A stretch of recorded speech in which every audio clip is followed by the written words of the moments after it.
இலக்கியம் என்ற பெயரில் உலகத்தில் புனைந்துரைக்கப்பட்ட பல காதல் காவியங்களை வாசித்து சந்தோஷம் அடையக்கூடியவரா நீங்கள்.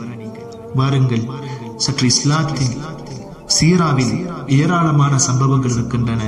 அவற்றில் ஒன்றை இன்றைய தினம் நாங்கள் பார்ப்போம்.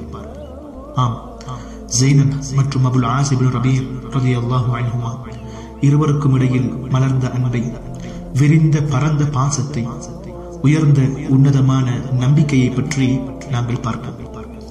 ஜைனப் ரலியல்லாஹு அன்ஹா அவர்களை பொறுத்தமட்டில் முஹம்மது முஸ்தபா ஸல்லல்லாஹு அலைஹி வஸல்லம் அவர்களுடைய புதல்வி என்பது தெரியும். நபி அவர்கள் நபியாக அனுப்பப்படுவதற்கு முன்னால் மக்காவிலே வாடும் பொழுது ஹதீஜாவுடைய சகோதரியின் மகனான அபுல் ஆஸ் இப்னு ரபீ ரலியல்லாஹு அன்ஹு அவர்கள் நபியிடத்தில் ஜைனபை திருமணம் முடித்து தரும்படி அனுமதி கேட்கிறார்கள். அதற்கு நபி அவர்கள், ஜைனபின் அனுமதி எனக்கு வேண்டும், அனுமதித்தால் நான் முடித்து தருகிறேன் என்ற வாக்குறுதியை வழங்குகிறார்கள். ஜைனபிடம் கேட்ட பொழுது ஜைனபும் முகம் சிவந்த நிலையில் ஒரு வகையான புன்முறுவலுடன் அனுமதியை வழங்க நபி அவர்கள் அபுல் ஆஸ் இப்னு ரபீ அவரை திருமணம் முடித்து வைக்கிறார்கள். இருவருடைய இந்த திருமண உறவின் பிற்பாடு வரக்கூடிய ஏராளமான படிப்பினைகளும் அழகிய தருணங்களும் எமக்கு மிக முக்கியமான ஒரு மைல்கல்லாக வாழ்வில் அமையும் என்பதில் சந்தேகமில்லை.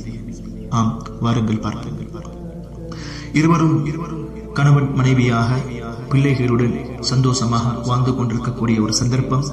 ஒரு தடவை அபுல் ஆஸ் இப்னு ரபீ ரலியல்லாஹு அன்ஹு அவர்கள் வியாபார நிமித்தம் வெளியில் சென்ற பொழுது நபி அவர்கள் நபியாக அனுப்பப்படக்கூடிய ஒரு தருணம் ஏற்படுகிறது. பிஅஸத் நபி அவர்களுக்கு வழங்கப்படுகிறது. நபி அவர்கள் நபியாக அனுப்பப்பட்டதன் பிற்பாடு ஜைனபுடன் சேர்ந்து பல ஏராளமான சஹாபாக்கள், ஆண்கள், பெண்கள் இஸ்லாத்தை தழுவினார்கள். அதில் ஜைனப் ரலியல்லாஹு அன்ஹா அவர்களும் ஒருவரே. வியாபாரத்தை முடித்துவிட்டு வீடு திரும்பிய அபுல் ஆஸ் இப்னு ரபீஐ பார்த்து ஜைனப் ரலியல்லாஹு அன்ஹா அவர்கள், என்னிடம் மிக முக்கியமான ஒரு தகவல், ஒரு செய்தி இருக்கிறது, நான் கூற ஆசைப்படுகிறேன் என்பதாக கூறி, எனது தந்தை நபியாக அனுப்பப்பட்டிருக்கிறார், நானுமோ இஸ்லாத்தை ஏற்றுக்கொண்டு விட்டேன், பிள்ளைகளும் இஸ்லாத்தை ஏற்றுக்கொண்டு விட்டார்கள், என்னுடன் பலர் இஸ்லாத்தை ஏற்றுக்கொண்டு விட்டார்கள், நீங்களும் இஸ்லாத்தை ஏற்றுக்கொள்ள வேண்டும் என்ற ஒரு தஅவாவை முன்வைக்கிறார்கள். அபுல் ஆஸ் இப்னு ரபீ ரலியல்லாஹு அன்ஹு அவர்கள், என்னால் முடியாது, பெண்ணுக்காக, மனைவிக்காக எனது மூதாதையர்களுடைய கொள்கையை மாற்றிவிட்டேன் என்று எனது சமூகம் என்னை பேசுவதை நான் ஒருபோதும் தாங்கிக் கொள்ள மாட்டேன் என்பதாக மறுத்துவிட்டார்கள். ஜைனப் ரலியல்லாஹு அன்ஹா அவர்களிடத்திலே, எனக்கு இந்த விடயத்தில் நீங்கள் சற்று ஒத்துழைக்க வேண்டும் என்பதாக வேண்டிக் கொண்ட பொழுது ஜைனப் ரலியல்லாஹு அன்ஹா அவர்களும், ஏன், நீங்கள் எனது கணவர், எனது பிள்ளையின் தகப்பனார், நான் உங்களுடன் நல்ல விடயங்களில் எப்பொழுதுமே உதவியாகத்தான் இருப்பேன் என்பதாக வாக்குறுதி அளிக்கிறார்கள். கிட்டத்தட்ட அந்த வாக்குறுதி 20 வருட காலமாக நீடித்துக் கொண்டே இருக்கிறது. 20 வருட காலம் மக்காவிலே இருவரும் வாழ்ந்து கொண்டுதான் இருந்தார்கள். முதலாக நபி ஸல்லல்லாஹு அலைஹி வஸல்லம் மக்காவிலிருந்து மதீனாவுக்கு போக வேண்டிய ஹிஜ்ரத்துடைய சந்தர்ப்பம் வருகிறது. நபி அவர்களிடத்திலே ஓடோடி போய் ஜைனப் ரலியல்லாஹு அன்ஹா அவர்கள், நான் இந்த ஹிஜ்ரத்தில் வர வேண்டுமா, எனக்கு நீங்கள் எனது கணவனுடனும் எனது பிள்ளைகளுடன் இருப்பதற்கு அனுமதி தருவீர்களா என்பதாக கேட்ட பொழுது நபி அவர்கள் அதற்கான அனுமதியை வழங்கினார்கள். மீண்டும் தனது கணவனோடு ஜைனப் ரலியல்லாஹு அன்ஹா அவர்கள் இருக்கிறார்கள். காலம் போகிறது. பத்ருடைய யுத்த களம். அந்த பத்ருடைய யுத்த களத்திலே குறைஷி குஃபார்களின் பக்கம் அபுல் ஆஸ் இப்னு ரபீ ரலியல்லாஹு அன்ஹு அவர்கள் இருக்கிறார்கள். இதற்கு தரப்பாக ஜைனப் ரலியல்லாஹு அன்ஹா அவர்களுடைய தந்தை முஹம்மது முஸ்தபா ஸல்லல்லாஹு அலைஹி வஸல்லம் அவர்கள் இருக்கிறார்கள். இந்த நிலையை ஜைனப் ரலியல்லாஹு அன்ஹா அவர்கள் எப்பொழுதுமே விரும்பியதில்லை, எப்பொழுதும் ஆதரவு வைத்ததும் இல்லை.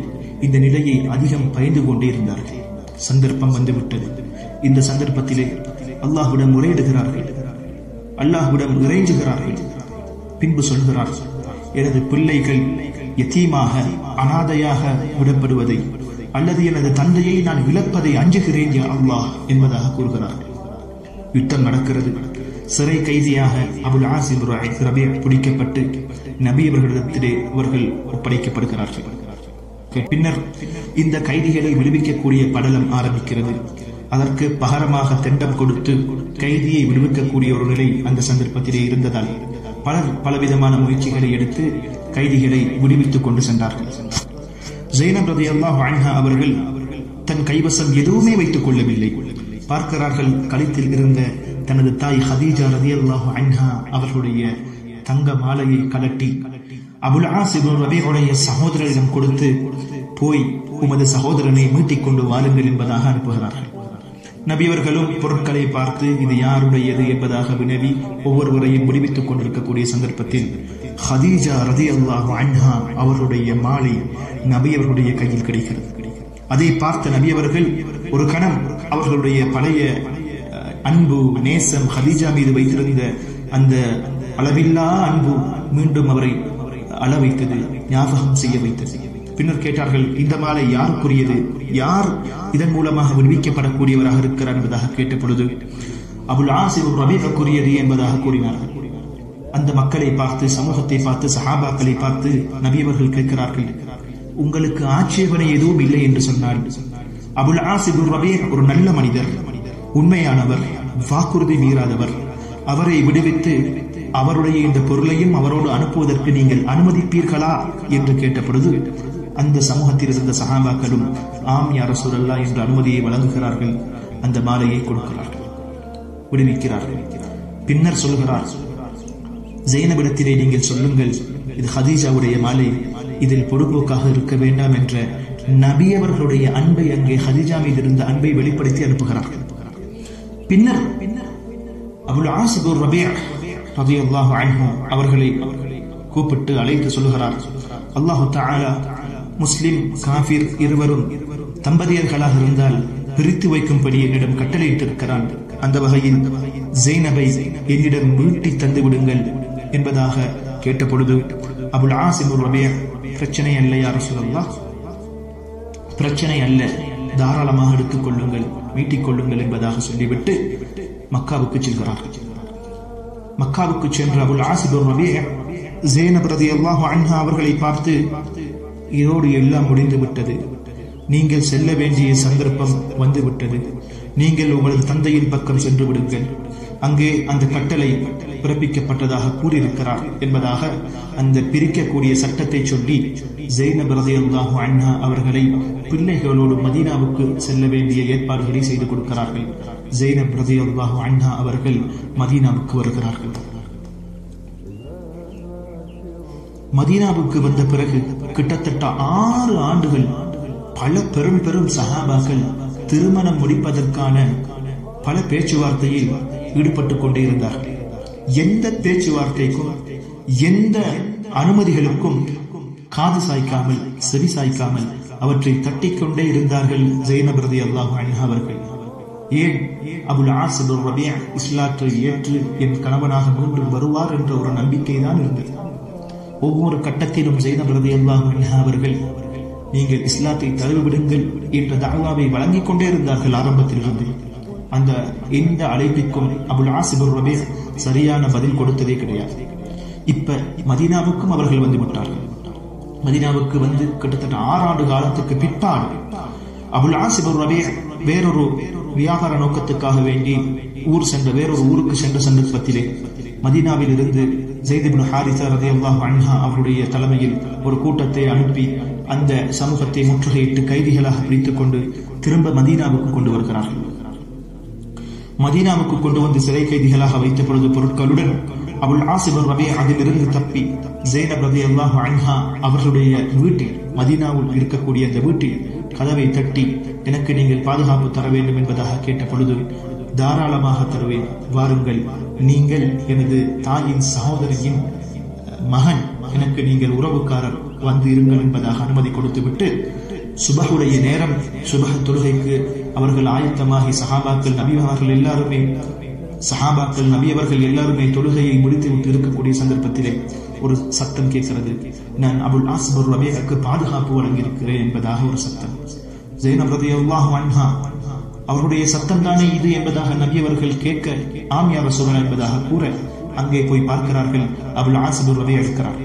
பின்பு அதே அந்த சமூகத்தை பார்த்து, இவர் நல்ல மனிதர், நம்பிக்கையாளர், வாக்குறுதி மீறாதவர், இவரை விடுவிப்பதில், இவருடைய பொருட்களையும் அவரோடு அனுப்புவதில் உங்களுக்கு ஏதும் ஆட்சேபனை இருக்கிறதா?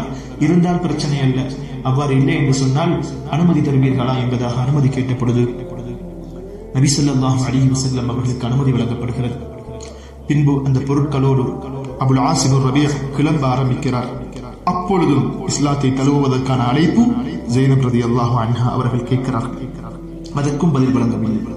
பின்னர் மக்காவுக்கு சென்ற பொருட்களை யாரிடத்தில் ஒப்படைக்க வேண்டுமோ அந்த அவர்களிடத்தில் ஒப்படைத்து விட்டு அங்கே பார்த்து சொல்லுகிறார்கள், அஷ்ஹது அன் லா இலாஹ இல்லல்லாஹ் வ அஷ்ஹது அன்ன முஹம்மதன் ரசூலுல்லாஹ் என்ற அந்த ஷஹாதா கலிமாவை மொழிந்து இஸ்லாத்தை ஏற்றுக்கொண்டேன் என்ற ஒரு விடயத்தை பகிரங்கமாக அங்கே மக்கா வாசிகளை பார்த்து சொல்லிவிட்டு மதீனாவுக்கு திரும்புகிறார்கள். நபி அவர்களை சந்தித்து, நபியே, நான் இஸ்லாத்தை ஏற்றுக்கொண்டேன், நேற்று நான் உங்களிடத்தில் வந்தேன், எனக்கு பாதுகாப்பு தந்தீர்கள், இன்று நான் முஸ்லிமாக வந்திருக்கிறேன். அதே போன்று ஸைனபை என் மனைவியாக மீண்டும் எடுத்துக் கொள்வதற்கு அனுமதிப்பீர்களா என்பதாக கேட்க நபி ஸல்லல்லாஹு அலைஹி வஸல்லம் அவர்கள் அபுல் ஆஸ் இப்னு ரபீஉடைய கையை பிடித்து ஸைனப் ரலியல்லாஹு அன்ஹா அவருடைய வீட்டிற்கு சென்று, அபுல் ஆஸ் இப்னு ரபீஅ உங்களை மீண்டும் மனைவியாக எடுப்பதற்கு விரும்புகிறார், அதை நீங்கள் அனுமதிப்பீரா என்பதாக கேட்கிறார்கள். ஸைனப் ரலியல்லாஹு அன்ஹா அவர்கள் எப்படி திருமண பேச்சுவார்த்தையின் போது முகம் சிவந்து பொன்முறுவல் பூத்தார்களோ அதே நிலையை மீட்டி எடுத்துக் கொண்டு வந்தார்கள். பின்பு இருவரும் கணவன் மனைவியாக மீண்டும் இணைந்து வாழ்கிறார்கள். 1 வருட காலம் செல்கிறது. ஸைனப் ரலியல்லாஹு அன்ஹா அவர்கள் இந்த உலகை விட்டு பிரிந்து விடுகிறார்கள். இந்த பிரிவை தாங்காமல் கிட்டத்தட்ட மேலும் 1 வருட காலம் அபுல் ஆஸ் இப்னு ரபீஅ ரலியல்லாஹு அன்ஹு அவர்கள் எக்கணமும் அவர்களுடைய நினைப்பினால் அழுது புலம்பிக் கொண்டிருந்தார்கள். ஒரு தடவை நபி ஸல்லல்லாஹு அலைஹி வஸல்லம் அவரிடத்தில் சென்று, ஸைனப் இல்லாத உலகத்தில் வாழ்வதற்கு ரொம்ப கடினமாக இருக்கிறது யா ரசூலல்லாஹ் என்பதாக புலம்பிக் கொண்டிருந்தார்கள். அவரும் 1 வருட காலத்துக்கு பின்பு உலகத்தை விட்டு பிரிந்து விடுகிறார்கள். இருவருடைய அந்த அன்பு காவியம் முற்று பெறுகிறது. ஆம், இந்த சம்பவம் எமக்கும் மிக முக்கியமான ஒரு படிப்பினையாக அமைந்திருக்கிறது என்பதில் சந்தேகமில்லை. கணவன் மனைவியாக உறவுகளாக வாழக்கூடியவர்கள் எவ்வாறு உறவை பேண வேண்டும்? பல கஷ்டங்கள், துன்பங்கள், இடர்கள் வந்தாலும் அவற்றை நல்ல முறையில் சுமூகமாக சீராக கடந்து செல்ல வேண்டும்.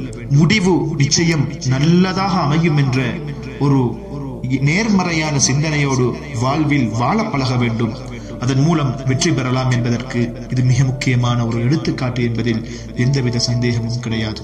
வல்ல நாயன் நம் அனைவருக்கும் தெளிவான சிந்தனையையும் சீரான வாழ்க்கையையும் தெளிவாக நடக்கக்கூடிய சிந்திக்கக்கூடிய தன்மைகளையும் நம் அனைவருக்கும் வல்ல நாயன் தந்தருள்வானாக.